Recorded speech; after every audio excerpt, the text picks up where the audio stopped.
চন্দ্রমল্লিকা কম বেশি আমরা প্রত্যেকেই করে থাকি। আর এই চন্দ্রমল্লিকা যারা এখনো করেননি, যারা মনে করছে আরেকটু লেটে, তারা কিন্তু একটু বেশি লেট হয়ে যাবেন। তার কারণ হচ্ছে এই সময় বিভিন্ন ধরনের নার্সারি যারা রয়েছে তারা কিন্তু এই সময় থেকে প্রোডাকশন স্টার্ট করে দিয়েছে। তারা মোটামুটিভাবে যারা ফুল ধরা গাছ বিক্রি করবে তারা কিন্তু এই সময় থেকে স্টার্ট করে, যেমন আমাদের মতো নার্সারিওয়ালারা।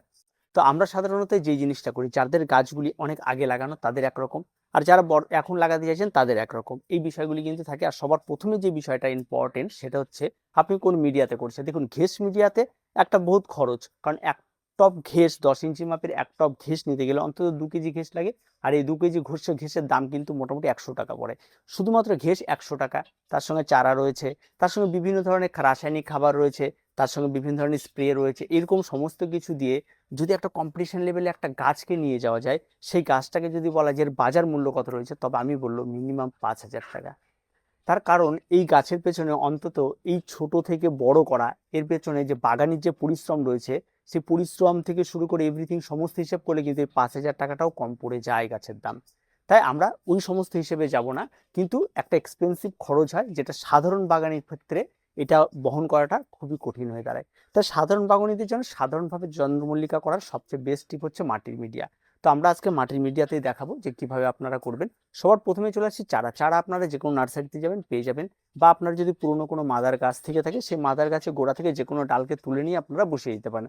আমাদের যে চারাগুলি দেখতে পাচ্ছেন, এগুলি বিক্রি করে দেওয়ার পর যে অবশিষ্ট চারা থাকে, জরাজীর্ণ চারা, সেই সমস্ত চারাগুলি আমাদের কপালে জোটে। আমরা এই সমস্ত চারাগুলিকে আবার বসাবো, আবার এদেরকে আবার তৈরি করব, আবার এদেরকে বিক্রি করব। তো এই জরাজীর্ণ চারাগুলি দেখে অত ভয় পাবার কোনো কিছু নেই। এরকম জরাজীর্ণ চারাও যে একটা সময় গিয়ে মানুষ হবে, সেটাও আপনাদের দেখানোর বিষয়। তো আপনারা ফ্রেশ চারা নার্সারি থেকে চারা ক্রয় করবেন, বিভিন্ন কালারের বর্তমানে পাওয়া যায়, সেগুলি নিয়ে নেবেন।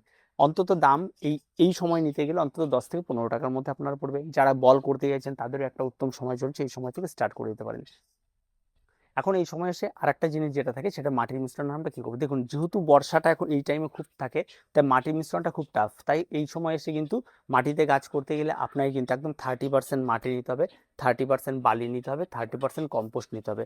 আর বাকি যে 10% থাকলে, এই 10% আপনারা সাধারণত ঘেঁস নিতে পারেন, বা ছোট কিছু পাথর কুচি নিতে পারেন। এই সমস্ত কিছু মাটির সঙ্গে মিশিয়ে দিতে হবে, যাতে ড্রেনেজটা খুব ভালো হয়। এই দিয়ে একটা নর্মাল মাটির মিশ্রণ তৈরি করবেন। তৈরি করে সবার প্রথমেই 4 ইঞ্চি মাপের টবে চারাগুলিকে প্রতিস্থাপন করে দেন।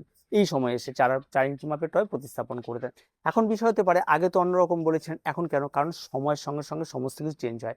কারণ যারা আগে করেছে তাদের এই সময় এসে কিন্তু মাটির মিডিয়াটা চেঞ্জ হয়ে যায়, কারণ এই সময় প্রচুর পরিমাণে বর্ষা। যেমন আমাদের উত্তরবঙ্গে রেগুলার বৃষ্টি চলতেই থাকে, এটা কন্টিনিউ চলে অনেকদিন।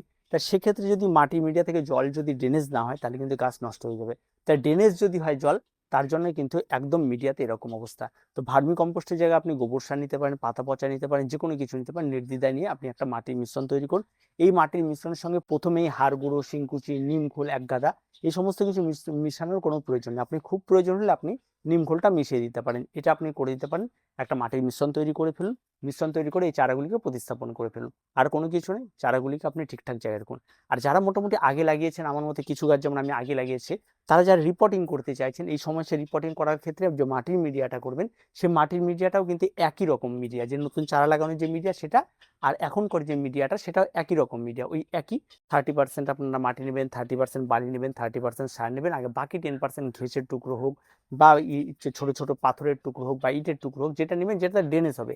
ঠিক আছে, নিচের দিকের ওই স্তরটা কিন্তু টবের নিচের দিকে দেবেন, ঘেঁষ বা পাথর যেটা দেবেন টবের নিচের দিকে একটা স্তর দেবেন। আর বাকি এটা মাখিয়ে এই গাছগুলোকেও আমরা রিপোর্টিং করব। এখানেও কিন্তু আমরা রিপোর্টিং করার সময় যে হাড় গুঁড়ো, শিংকুচি, নিমখোল, সেটা কিন্তু আমরা এই মাটির সঙ্গে মিশিয়ে দেবো। রিপোর্টিং এর মাটির সঙ্গে আমরা কিন্তু সেটা প্রত্যেক এক একটা টবের জন্য 1 চামচ করে করে আমরা দিয়ে মিশিয়ে দেবো। মিশিয়ে দিয়ে মাটির মিশ্রণ তৈরি করে যারা রিপোর্টিং করবেন, যাদের হয়তো 4 ইঞ্চিতে ছিল, তার এবার 6 ইঞ্চিতে দেবেন, 6 ইঞ্চিতে দিয়ে রিপোর্টিং করবেন। তো এই হচ্ছে মোটামুটিভাবে গাছ লাগানোর গল্প। এখন বিষয় হচ্ছে বাকিটা, সানলাইট। চন্দ্রমল্লিকা গাছ সূর্যালোক ভীষণ রকমভাবে পছন্দ করে, সারাদিন সূর্যালোক লাগে এমন জায়গাতে রাখতে হবে। তাই এরকম জায়গা দেখে আপনাকে চুজ করে নিতে হবে। আপনি যদি মনে করেন আমার বাড়িতে 2 ঘন্টা রোদ লাগে, 1 ঘন্টা রোদ লাগে, এরকম বাহানা দিলে কিন্তু চলবে না চন্দ্রমল্লিকার ক্ষেত্রে। চন্দ্রমল্লিকা কিন্তু একদম পুরো সানলাইটে থাকবে। আর তার সঙ্গে সঙ্গে যদি রোদের কম বেশি হয়, তাহলে কিন্তু গাছের গ্রোথ একটু ঘাটতি দেখা দেবে। তার জন্য বারবার করে খাবার দিয়ে ঘাটতি আনার চেষ্টা করলে কিন্তু, গ্রোথ আনার চেষ্টা করলে কিন্তু ভুল হবে। এটা গেল। 2 নাম্বার যেটা থাকে সেটা হচ্ছে জল। দেখুন বর্ষাকাল যতক্ষণ না গোড়া শুকিয়ে যাচ্ছে, বৃষ্টির জল যা পড়ার পড়ছে, যতক্ষণ না শুকিয়ে যাচ্ছে ততক্ষণ পর্যন্ত কিন্তু ঠিকঠাক রাখতে হবে। কিন্তু এই যে ছোট ছোট চারাগুলো আপনার রাখা হলো, এই ছোট ছোট চারাগুলো যখন লাগিয়ে দেওয়া হবে, সবার প্রথমেই যে ডাইরেক্ট একটা বৃষ্টির মধ্যে আপনারা রাখবেন সেটা না করে একটা সিঁড়ি জায়গায় রাখবেন যেখানে বৃষ্টির জল পড়বে না। অন্তত সেখানটা রাখার পরে যখন দেখবেন 2-4টে করে পাতা ছাড়া শুরু করছে, তখন আপনারা সেটাকে বাইরে বের করবেন এবং প্রথম পিঞ্চিং করে দেবেন। এবার গাছটা মোটামুটিভাবে যখন একটু বেড়ে উঠবে তখন পিঞ্চিং করে দেবেন। পিঞ্চিং করার সময় একটা জিনিস খেয়াল রাখবেন যে নিচের দিকে অন্তত 4টে, মিনিমাম নিচের দিক থেকে 4টে পাতা রেখে পিঞ্চিং করবেন প্রথম। যদি গাছটা একটু লম্বাটে হয়ে থাকে তাহলে একটু বেশি করে কেটে দেবেন, ঠিক আছে? এই বিষয়গুলিকে একটু নজর রাখে গাছটাকে পিঞ্চিং করবেন। ছোট চারা আর যারা মোটামুটি রিপোর্টিং করে, রিপোর্টিংয়ের যে সমস্ত গাছগুলি রয়েছে সেই গাছগুলিকে কী করবেন, আমি যেমন করেছি যে কিছুটা গাছ বেড়ে তোলার জন্য একটু বেশি করে বেড়ে তুলে কেচি দিয়ে ছেটে দিলাম, ছেটে দিয়ে একটা শেপে নিয়ে আসলাম। এরকম আপনারা যা নিয়মিত পিঞ্চিং করেন, আমাদের পক্ষে নিয়মিত পিঞ্চিং করা সম্ভব হয় না, নিয়মিত যারা পিঞ্চিং করে তারা সবসময় শেপটাকে একটু খেয়াল রেখে আপনারা পিঞ্চিংগুলো কন্টিনিউ করবেন। পিঞ্চিং কিন্তু কন্টিনিউ প্রতি অন্তত 15 দিনে একদিন করে পিঞ্চিং করা কিন্তু অবশ্যই আপনাদের করতেই হবে এটা, ঠিক আছে? 15 দিন আমি বলে দিলাম, অনেকে তার আগে ডাল বেরিয়ে গেলে তার আগেই করবেন, ঠিক আছে? পিঞ্চিংটা মাস্ট আপনারা রাখবেন, পিঞ্চিং কখনোই বন্ধ করবেন না। এবার সেই গাছের খাবার, এই সমস্ত গাছগুলি কি খাবার দেবো? অনেকে রয়েছে খোল পচা জল বা সবজি পচা জল এই গাছ ব্যবহার করে, একদম গাছের মৃত্যুর কারণ হয়ে দাঁড়াবে। এই ঘন বর্ষাতে গাছে কোনো রকম কোনো খাবার ব্যবহার করবেন না। যখন দিন ভালো হবে, রোদ শুকিয়ে রোদ আর কড়া রোদ উঠবে, গাছের গোড়া শুকিয়ে আসবে, ঠিক আছে? সেই সময় গাছে খাবার ব্যবহার করুন। খাবারের জন্য আপনাকে মিক্স খাবার তৈরি করে নিতে, একদম প্লেন খাবার। আর যদি আপনি বলেন মিক্স খাবার না দিয়ে রাসায়নিক খাবার দেবো, তাহলে একদম সুফলা রয়েছে, ঠিক আছে, যেটা এনপিকে 15-15-15 বলা হয়, সেটা নেবেন। 1 লিটার জলে 2 গ্রাম গুলে নেবেন, গুলে নিয়ে 200 ml করে প্রত্যেকটা গাছে ব্যবহার করে স্টার্ট করবেন। গাছ লাগিয়ে দেওয়ার অন্তত 1 মাস পর থেকে ব্যবহার করা শুরু করুন, বা গাছ লাগিয়ে দেওয়ার যখন নতুন প্রথম পাতা বেরোবে তারপর থেকে স্টার্ট করুন। এটাকে যদি আপনি নজরে রাখতে পারেন তাহলে আপনার গাছ খুব ভালো। আমরা মিনিমাম বলে দিই 1 মাস, তাহলে গিয়ে জাস্ট 21 ডেজটার মধ্যে হয়ে যায় এটা।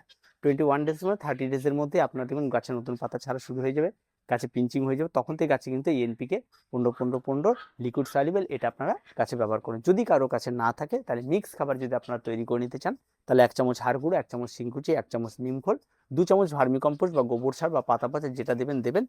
এইটা মিক্স করে গাছের গোড়ায় অন্তত 2 চামচ করে প্রতি 15 দিন অন্তর অন্তর এটা গাছে আপনারা ব্যবহার করবেন। এইভাবে আপনারা কন্টিনিউ করতে থাকবেন। যখন আবার রিপোর্টিং এর সময় আসবে 1 মাস বা 45 দিন পর, যখন আবার রিপোর্টিং এর সময়টা আসবে, ঠিক আছে, সেই রিপোর্টিং এর ক্ষেত্রে কিন্তু আবার ওই আখের মতো একই রকম মাটির মিশ্রণ তৈরি করবেন।